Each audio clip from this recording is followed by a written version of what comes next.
मिले नहीं संता।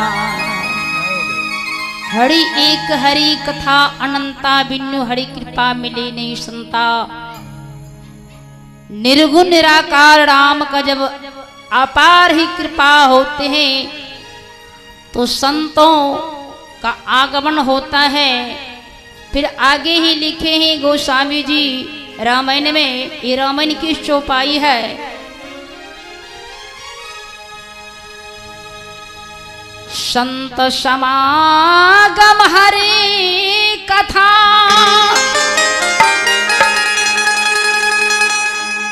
तुलसी दुर्लभ दो, सुत दारा धन लक्ष्मी, पापी भी की घर हो।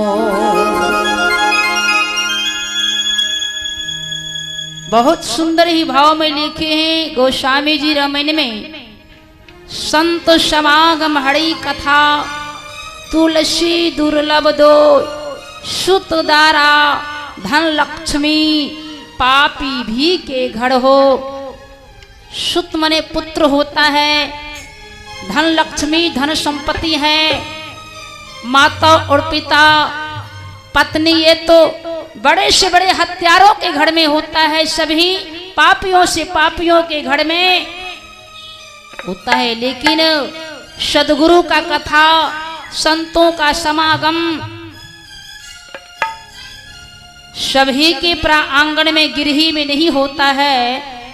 हे भक्तजनों, जिस हंस जीव को, जिस मानव को हर जन्मों से परमपिता परमेश्वर से, निर्गुण निराकार राम से स्नेह ही लगा है, सच्चा ही संबंध, उन्हीं के प्रांगण में गिरही में सदगुरु का कथा और राम जी का कथा होता ही रहता है और जीवन में सुनने के लिए मिलता है। साहेब बंदगी साहेब।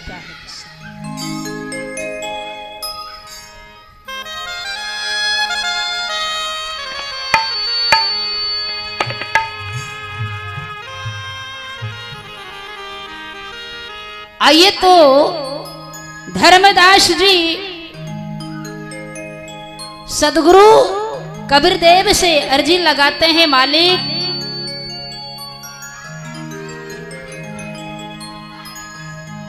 मेरी नाव तो जिंदगी के नाव किनार में अटकी हुई है प्रभु जी,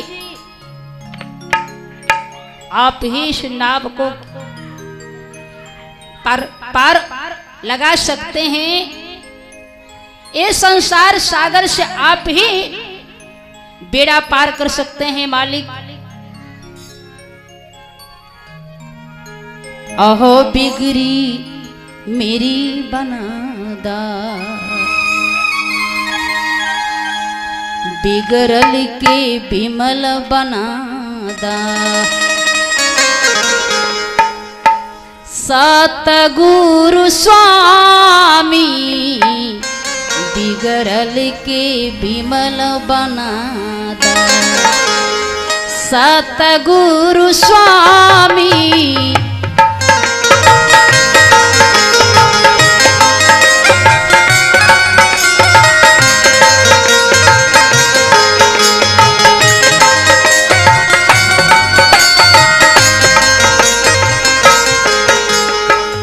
सतगुरु स्वामी,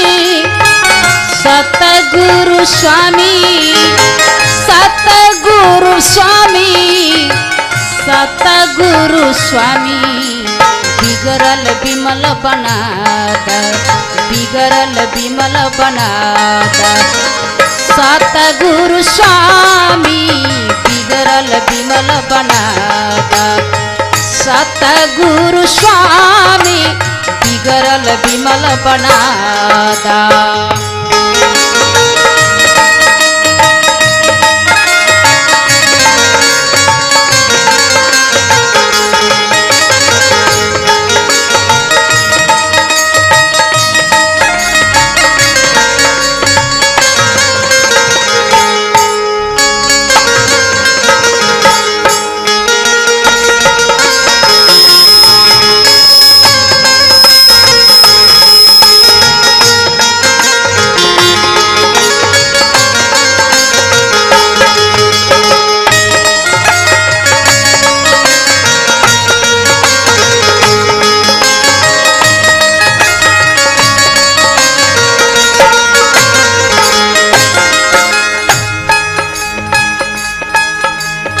तरस रही है अखिया तेरे दर्श ले प्रभु, तरस रही है अखिया दर्शन ले मेरी अखिया।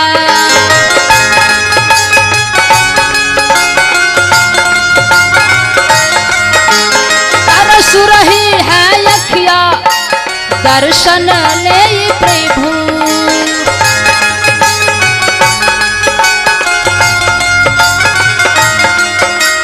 दर्शन हमें दिखादा, दर्शन हमें दिखादा सतगुरु स्वामी, दर्शन हमें दिखादा सतगुरु स्वामी, बिगड़ल विमल बनादा।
डूब रही है नैया हे सतगुरु, डूब रही है नैया हे सतगुरु, डूब रही है नैया, डूब रही है नैया, आके पार लगा दे, डूब रही है नैया, आके पार लगा दे, डूब रही है नैया।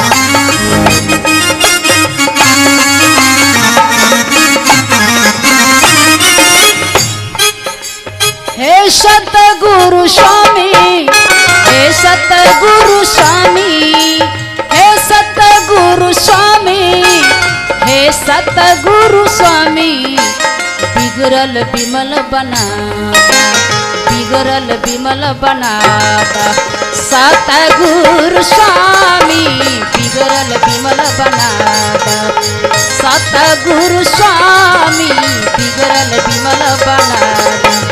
हो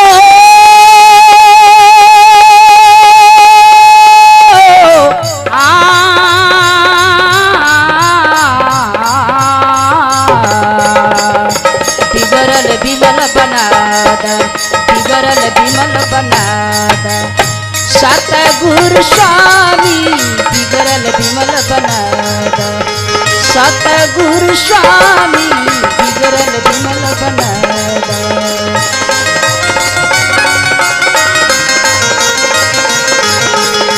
बिगड़ल विमल बना द, बिगड़ल विमल बना द।